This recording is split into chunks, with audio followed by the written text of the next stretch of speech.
Everyone, I hope आप सब healthy होंगे। मैं हूं आपकी biology educator Shivani ma'am. Welcome back to Magnet Brains, जो आपको प्रोवाइड कराता है किंडरगार्टन टू क्लास 12 हर क्लास हर सब्जेक्ट की क्वालिटी एजुकेशन, वो भी बिल्कुल फ्री।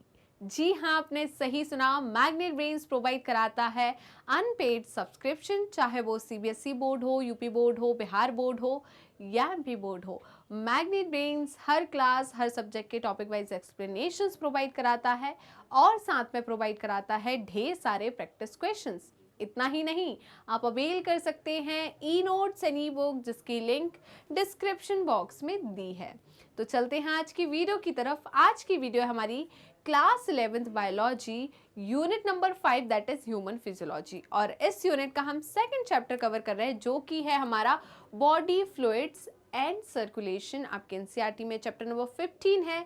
और आज इस चैप्टर का हम क्या करने वाले हैं, chapter overview and introduction part, right. तो आपका अगर प्रीवियस जो चैप्टर है हमारा breathing and exchange of gases, उसका कोई भी टॉपिक आपका एनसीईआरटी सोल्यूशन एमसीक्यूज एमआईक्यूज कुछ भी छूटा है, कोई भी बैकलॉग है, तो प्लीज़ वो कंप्लीट कीजिए और स्टार्ट कीजिए एक नया चैप्टर। और प्लीज़ ध्यान रखिए आपका बैकलॉग ना बने, ये टाइम बैकलॉग के लिए बिल्कुल नहीं है, राइट बेटा। तो स्टार्ट करते हैं आज का session, chapter overview and introduction, right. चलिए जी, देखते हैं चैप्टर ओवरव्यू। तो चैप्टर ओवरव्यू में हम कौन कौन से टॉपिक कवर करने वाले हैं, वो सब चीज़ें हम यहाँ देखेंगे, राइट। तो हम पहले क्या कवर करेंगे बेटा, ब्लड कवर करेंगे, ठीक है। सबसे पहले हम क्या कवर करने वाले हैं, ब्लड को कवर करने वाले हैं कि ब्लड क्या होता है, राइट। तो हम ब्लड का देखेंगे कि भाई ये कनेक्टिव टिश्यू होता है, राइट। ब्लड जो है ये क्या है, कनेक्टिव टिश्यू होता है, ओके। आप पढ़ोगे फॉल्स कनेक्टिव टिश्यू क्या होता है, वो सब कुछ है। तो यहाँ पर आप क्या पढ़ोगे, कनेक्टिव टिश्यू, कि ब्लड जो है वो कनेक्टिव टिश्यू है। ब्लड किससे मिलकर बना होता है, फ्लूइड मैट्रिक्स, राइट।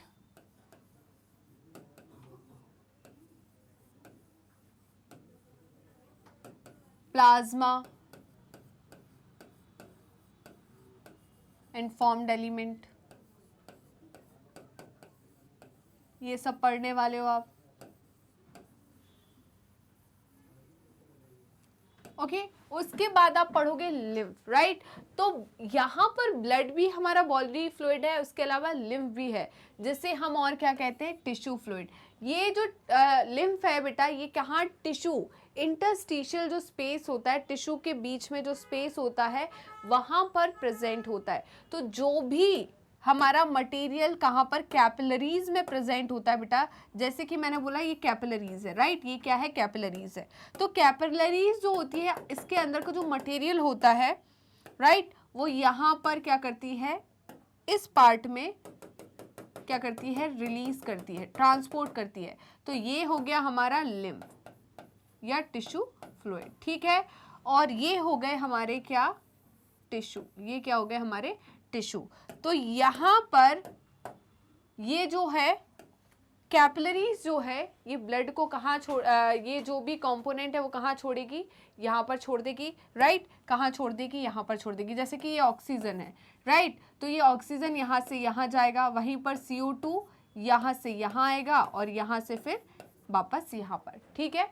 तो ये क्या कहलाता है हमारा, लिम्फ। लिम्फ के बाद हम सर्कुलेटरी पाथवे पढ़ने वाले हैं। क्या पढ़ेंगे, सर्कुलेटरी पाथवे क्या होता है, डबल सर्कुलेशन पढ़ेंगे हम। फिर क्या पढ़ने वाले हैं, डबल सर्कुलेशन। हार्ट पढ़ेंगे, राइट। हार्ट में 2 चेम्बर्स होते हैं, जो अपर चेम्बर्स है वो 2 होते हैं, लोअर चेम्बर्स 2 होते हैं, राइट। तो हमारे हार्ट में 4 चेम्बर्स होते हैं। 2 अपर चेम्बर को हम एट्रियम कहते हैं, 2 लोअर चेम्बर को हम वेंट्रिकल्स कहते हैं। हार्ट जो है डबल सर्कुलेशन शो करता है, क्या करता है, डबल सर्कुलेशन शो करता है, राइट। वो हम पढ़ेंगे। Regulation of cardiac activity, cardiac activity, heart की एक्टिविटी को कौन रेगुलेट करता है, ये चीज़ हम यहाँ पर कवर करने वाले हैं, ठीक है। तो जल्दी से इसका स्क्रीनशॉट ले लीजिए। क्या आपने इसका स्क्रीनशॉट ले लिया है, यहाँ तो कोई दिक्कत, कोई परेशानी। आगे फिर हम डिसऑर्डर ऑफ सर्कुलेटरी सिस्टम पढ़ेंगे, जैसे कि आपने सुना होगा एंजाइना पैक्टोरिस सुना है आपने, कार्डियक अरेस्ट, कार्डियक जो अरेस्ट है, ठीक है, हार्ट फेलियर, हार्ट अटैक, तो ये सब कुछ हम यहाँ पर पढ़ने वाले हैं। मायोकार्डियल इन्फ्रैक्शन, ओके, फिर एनसीईआरटी सॉल्यूशंस करेंगे, multiple choice question, most important question, and last में कंप्लीट चैप्टर रिवीजन। तो ये हमारा एक पूरा पाथ होने वाला है जो कि हम इस चैप्टर के अंदर फॉलो करेंगे, ठीक है बेटा। तो जल्दी से इसका स्क्रीनशॉट ले लीजिए, तो हम आगे चलते हैं इंट्रोडक्शन पार्ट पर। आई होप कैसे कैसे कौन कौन से टॉपिक हम कवर करने वाले हैं, ये वाला पार्ट आपका बिल्कुल क्लियर होगा। चलिए जी, तो देखिए यहाँ पर अब हमें क्या देखना है, इंट्रोडक्शन। तो इंट्रोडक्शन क्या कहता है, you have learn that all living cells, right. तो हमारी बॉडी के अंदर जो लिविंग सेल्स होते हैं have to be provided with nutrient, oxygen and other essential substance. तो हमारी बॉडी के जो लिविंग सेल है, हर एक सेल को क्या चाहिए, न्यूट्रिएंट्स चाहिए, ऑक्सीजन चाहिए और अदर एसेंशियल सब्सटेंसेस चाहिए। अब इन सब जो ज़रूरतें हैं इनको कौन पूरा करेगा, हमारा सर्कुलेटरी सिस्टम। कैसे पूरा करेगा, जैसे कि मैं बात करूं, हमने लास्ट चैप्टर में रेस्पिरेशन पढ़कर आए, तो हमने देखा कि ऑक्सीजन बॉडी के अंदर आई, लंग्स तक आई, बट क्या लंग्स को ही सिर्फ ऑक्सीजन चाहिए थी, क्या दूसरे कोई सेल को ऑक्सीजन नहीं चाहिए? मैम, हर एक सेल को ऑक्सीजन चाहिए, क्योंकि मेटाबॉलिक एक्टिविटीज जो है, हमने बोला था सेल्यूलर रेस्पिरेशन, तो जो एरोबिक रेस्पिरेशन होती है उसमें ग्लूकोज को तोड़ने के लिए ऑक्सीजन की रिक्वायरमेंट होती है, दूसरे जो कंपाउंड्स हैं उनको तोड़ने के लिए ऑक्सीजन की रिक्वायरमेंट है। तो ऑक्सीजन हर एक सेल को चाहिए। अब ऑक्सीजन आएगी कहाँ से? रेस्पिरेटरी सिस्टम ने एक्सचेंज ऑफ गैसेस करके ले तो आया, बट हर एक सेल के पास पहुंचाने का काम क्या है, वो किसका है? हमारे सर्कुलेटरी सिस्टम का। इसीलिए बोलते हैं बेटा, यहाँ पर हमारी बॉडी के जो ऑर्गन्स है वो कोऑर्डिनेट मैनर में काम करते हैं। कोऑर्डिनेट का मतलब क्या है? रेस्पिरेटरी सिस्टम ने लेकर आया, राइट, रेस्पिरेटरी सिस्टम ने गैस को लेकर आया, बट इस गैस को पहुंचाने का काम सर्कुलेटरी सिस्टम का है, राइट। किसका है? सर्कुलेटरी सिस्टम का। और इन दोनों के फंक्शन को मेंटेन करने का काम नर्वस सिस्टम का है, एंडोक्राइन सिस्टम का है, ठीक है। हमने पढ़ा था ना कि रेस्पिरेटरी सिस्टम को भी जो रेस्पिरेशन है उसको रेगुलेट कर रहा था नर्वस सिस्टम, कर रहा था कि नहीं? वैसे ही सर्कुलेटरी सिस्टम को भी कौन रेगुलेट करेगा? Nervous system. हमने अभी देखा कि यहाँ पर सर्कुलेटरी जो सिस्टम है उसका रेगुलेशन भी हमने पढ़ना है, जो कि कौन है? नर्वस सिस्टम के हाथ में।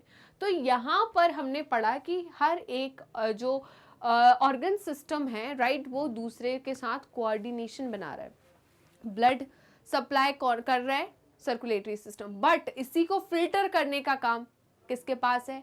किडनी के पास, राइट। किसके पास है? रीनल सिस्टम के पास, राइट। वहीं पर डाइजेस्टिव सिस्टम जो है वो भी तो इन्वॉल्व है किसके साथ? सर्कुलेटरी सिस्टम के साथ। कैसे इन्वॉल्व है? कि भाई डाइजेस्टिव सिस्टम जो है वो क्या कर रहा है? कॉम्प्लेक्स फूड को सिंपल एब्जॉर्बेबल फॉर्म में कन्वर्ट कर रहा है। तो जो ब्लड के थ्रू ग्लूकोज ट्रांसपोर्ट हो रहा है, वो ब्लड में ग्लूकोज आया कहाँ से? डाइजेस्टिव सिस्टम की मदद से, राइट। तो यहाँ पर सारे सिस्टम कोऑर्डिनेट मैनर में काम कर रहे हैं, क्लियर है। तो वैसे ही हमारे जो हर एक सेल है उसको न्यूट्रिएंट चाहिए, तो न्यूट्रिएंट कौन देगा उसे? Digestive system. ऑक्सीजन चाहिए, ऑक्सीजन कौन देगा? Respiratory system. एसेंशियल सब्सटेंसेस जो है, ये सारे के सारे सब्सटेंसेस जो है कहाँ पर जाएंगे? ब्लड में। एंड ब्लड जाएगा कहाँ पर? ब्लड घर घर घर, मतलब हर घर क्या पहुंचा कर आएगा? Oxygen, nutrient and essential substance. कैसे पहुंचा कर आएगा? सर्कुलेशन होगा, ब्लड का क्या होगा? सर्कुलेशन। जैसे कि आपने देखा है कि जो स्कूल बस होती है, स्कूल बस जो है उसको आप समझो ब्लड, उसको समझो ब्लड। उसमें बैठे बच्चे, राइट, एक जगह से बच्चे बैठे, घर से बच्चे बैठे, स्कूल में छोड़कर आया वो, ठीक है। तो यहाँ पर वो हर एक घर से बच्चों को ले रहा है, स्कूल में छोड़कर आ रहा है, ठीक है। तो सेम काम किसका हो गया? हमारे सर्कुलेटरी सिस्टम का। किसका हो गया? सर्कुलेटरी सिस्टम का। ऑल्सो द वेस्ट और हार्मफुल सब्सटेंस। तो भाई यहाँ पर वेस्ट और हार्मफुल सब्सटेंस भी तो बन रहे होंगे सेल के अंदर, टिश्यू के अंदर। उन्हें बाहर निकालने की जिम्मेदारी भी किसके पास है? सर्कुलेटरी सिस्टम के पास। कैसे? क्योंकि भाई अब वो कैसे पहुंचाएंगे? वो चलकर तो जा नहीं सकते, वो चलकर किडनी के पास तो नहीं जा सकते कि ये वेस्ट प्रोडक्ट है, इसे बाहर निकालना है किडनी जी। तो वो क्या करेंगे? अब ये काम भी किसके पास है? ब्लड के पास। ब्लड क्या करेगा? सर्कुलेट करेगा, हर एक से क्या लेकर आएगा? वेस्ट प्रोडक्ट को लेकर आएगा, ठीक है। और CO2 को तो वो किसको दे देगा? लंग्स को दे देगा कि इसको बाहर निकालना है। बाकी जो वेस्टफुल प्रोडक्ट है उसे वो किडनी के पास लेकर जाएगा और उसको बोलेगा कि फिल्टर आउट करो, इनको बाहर निकालो, राइट। रीएब्जॉर्प्शन कराएगा। तो जो काम की चीज है उसका रीएब्जॉर्प्शन कराएगा, बाकी का एक्सक्रीशन करा देगा वेस्टफुल प्रोडक्ट्स का। तो यहाँ पर उसके लिए भी कौन रिस्पॉन्सिबल है? सर्कुलेटरी सिस्टम, ठीक है। तो इन्होंने कहा ऑल्सो द वेस्ट और harmful substances produced have to be removed continuously for healthy functioning of tissue, right. तो टिश्यू की हेल्दी फंक्शनिंग के लिए जो भी हार्मफुल सब्सटेंस है उनको कंटिन्यूअसली रिमूव करना भी जरूरी होता है। क्लियर है? चलिए जी, तो जल्दी से इसका स्क्रीनशॉट ले लीजिए। क्या आपने स्क्रीनशॉट ले लिया है और सेशन को लाइक कर दिया है या नहीं? जल्दी बता दीजिए। ओके, आगे बढ़े। अभी देखिए, it is therefore essential to have efficient mechanism. तो यहां पर भाई essential, it is essential to have efficient mechanism for movement of these substances to the cell and from the cells, right। तो भाई यहाँ पर इन सब्सटेंस के जो इसेंशियल सब्सटेंस है, ऑक्सीजन है, आपका दूसरे जो न्यूट्रिएंट्स है उनका सेल तक पहुंचाना और सेल से वेस्टफुल प्रोडक्ट को वापस लेकर आने के लिए हमारे पास एक एफिशिएंट मैकेनिज्म होनी चाहिए, राइट। और वो मैकेनिज्म हमारे पास है। Okay, different groups of animals have evolved different method for this transport. तो हर एनिमल या हर किंगडम के पास क्या है बेटा? एक मैकेनिज्म है कि वो क्या कर सकते हैं, इस ट्रांसपोर्टेशन को डिफरेंट मैनर में क्या कर सकते हैं? फंक्शन कर सकते हैं, इनको इवॉल्व कर सकते हैं। एनिमल जो है वो इवोल्यूशन शो करता है इस ट्रांसपोर्टेशन की प्रोसेस के लिए, राइट। चलिए जी, इतना क्लियर हुआ या नहीं? जल्दी बताइए। तो जल्दी से इसका स्क्रीनशॉट ले लीजिए और हम चलते हैं नेक्स्ट स्लाइड की तरफ। आई होप यहाँ तक आपको बिल्कुल क्लियर हो गया होगा। नेक्स्ट क्या है? Simple organisms like sponges, right. तो हमने पढ़ा था पॉरीफेरा, राइट। हमने क्या पढ़ा? फाइलम पॉरीफेरा, जिसे हम स्पॉन्जेस भी कहते हैं, commonly known as sponges. Coelenterates, जिसे हम निडेरियंस भी कहते हैं, circulate water from their surroundings through their body cavity to facilitate cell to exchange these substances। याद आ रहा है मैंने आपको दो पढ़ाए थे। एक स्पॉन्जेस जब मैंने आपको पढ़ाया था तो स्पॉन्जेस में क्या पढ़ाया था मैंने कि बेटा यहाँ पर वाटर क्या होता है? ट्रांसपोर्ट होता है, राइट। वाटर ट्रांसपोर्ट सिस्टम होता है, ठीक है। तो यहाँ पर आपने पढ़ा था वहाँ पर कि भाई क्वानोसाइट्स होते हैं, राइट। ऑस्टिया आपने स्पॉन्जोसील ऑस्कुलम पढ़ा था, ठीक है। तो ये पूरी कैविटी होती है जिसके थ्रू ट्रांसपोर्टेशन होता है, राइट। वहीं पर हमने गैस्ट्रोवेस्कुलर कैविटी पढ़ी थी निडेरियंस में, राइट। तो गैस्ट्रोवेस्कुलर कैविटी निडेरियंस में पढ़ी थी एंड वहाँ पर हमने वाटर कैनाल पढ़ी थी जिसके थ्रू क्या हो रहा था? ट्रांसपोर्टेशन हो रहा था। इनमें सर्कुलेटरी सिस्टम नहीं होता, उनमें कंटिन्यूसली ट्रांसपोर्टेशन एक तो ये वाटर कैनाल के थ्रू होता है और दूसरा गैस्ट्रोवेस्कुलर कैविटी के थ्रू होता है। क्लियर है? मोर complex organisms use special fluids within their bodies to transport such materials, right।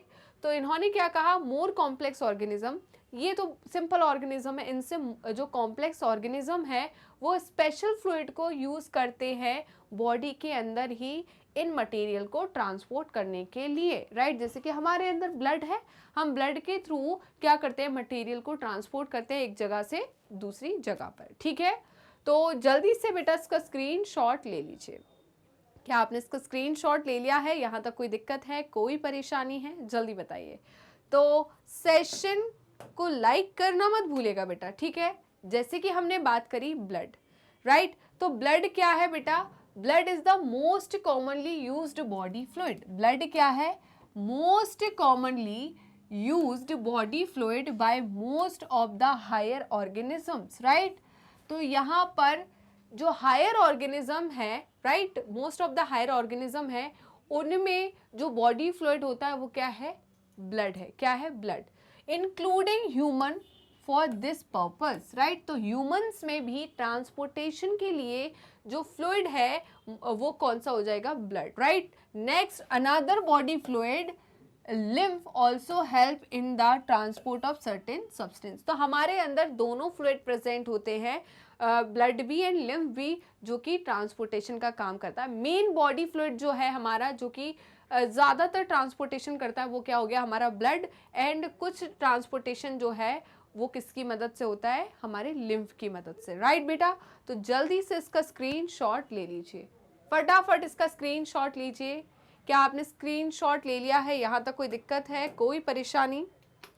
अभी देखिए, in this chapter you will learn about the composition and properties of blood. तो हम इस चैप्टर में ब्लड का कंपोजिशन, की ब्लड किससे बना होता है, ब्लड की प्रॉपर्टी क्या होती है वो पढ़ेंगे, एंड लिम्फ की कंपोजिशन, उसकी प्रॉपर्टी क्या है, ये सब पढ़ने वाले हैं, ठीक है। And the mechanism of circulation of blood is also explain here in, right. और यहाँ पर हम सर्कुलेशन ऑफ ब्लड का मैकेनिज्म भी पढ़ने वाले हैं, समझने वाले हैं बहुत डिटेल में। बहुत मज़ा आने वाला है इस चैप्टर में, मज़ा आ जाता है इस चैप्टर में, ठीक है। तो जल्दी से इसका स्क्रीनशॉट ले लीजिए। क्या आपने स्क्रीनशॉट ले लिया है? बेटा यहीं पर सेशन को समाप्त करते हैं। आई होप आज का सेशन आपको काफ़ी अच्छा लगा होगा। छोटू सा सेशन था जिसमें हमने क्या पढ़ा है, chapter overview and introduction part. I hope आज का सेशन आपको अच्छा लगा है। तो जल्दी से सेशन को लाइक, शेयर एंड कमेंट करना बिल्कुल मत भूलिएगा। एंड जिन बच्चों ने अभी तक मैग्नेट ब्रेन्स के यूट्यूब चैनल को सब्सक्राइब नहीं किया है, वो फटाफट मैग्नेट ब्रेन्स के यूट्यूब चैनल को सब्सक्राइब कर दीजिए एंड बेल आइकन को क्लिक कर दीजिए, जिससे डेली बेसिस पर आपको नोटिफिकेशन मिलते रहे, डेली बेसिस पर आप recorded videos as well as live session attend कर सके। साथ में आप हमें फॉलो कर सकते हैं हमारे पेज पर। तो पेज को फॉलो करने के लिए सिंपली आपको गूगल या क्रोम पर जाना है, वहाँ टाइप करना है मैग्नेट ब्रेन्स। जैसे ही आप मैग्नेट ब्रेन्स टाइप करोगे तो आपको इस टाइप का एक पेज ओपन होगा। इस पेज में किंडरगार्टन टू क्लास 12 क्लास तक की कंप्लीट कोर्स की प्लेलिस्ट अवेलेबल है। Specially 11th and 12th class के लिए यहाँ पर आपको स्ट्रीम वाइज प्लेलिस्ट अवेलेबल होगी, जैसे कि science stream, commerce stream, humanities stream.